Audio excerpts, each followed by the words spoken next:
অংগনবাড়ী কৰ্মীক 12,000 টকা আৰু সহায়িকাক 7,000 টকা আৰু মিনি অংগনবাড়ী কৰ্মীক 10,000 টকা। নমস্কাৰ, এক্টিভ ষ্টাডি আসামৰ আন এক গুৰুত্বপূৰ্ণ ভিডিঅ'লৈ সকলোকে স্বাগতম জনাইছোঁ। আজিৰ এই ভিডিঅ'টো অংগনবাড়ী কৰ্মী সহায়িকাসকলৰ বাবে লৈ অনা হৈছে। সেই ভিডিঅ'টো গুৰুত্বপূৰ্ণ হ'বলৈ গৈ আছে। সেই ভিডিঅ'টো আৰম্ভণিৰ পৰা শেষলৈকে চাব বুলি আশা ৰাখিলোঁ।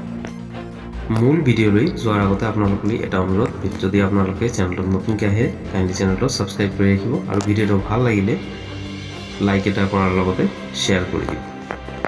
অসম ৰাজ্যিক অংগনবাড়ী কৰ্মী সহায়িকা সন্থাৰ সৌজন্যত গোটেই প্ৰকল্পতে অসমৰ গোটেই প্ৰকল্পতে এই আমাৰ অসহযোগ কাৰ্যসূচী আন্দোলন চলি আছে।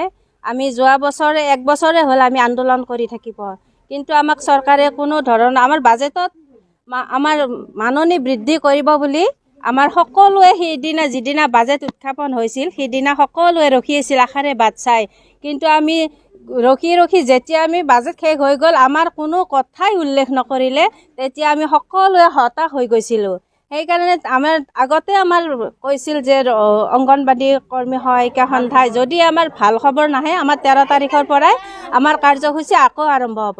গতিকে আমি 13 তাৰিখৰ পৰা সকলো অংগনবাড়ীৰ আমাৰ যিবিলাক কাৰ্য আছিল, আমাৰ পোষণ টেকাৰ চেণ্টাৰ, এইবিলাক আমি সকলো বন্ধ কৰি দিছোঁ।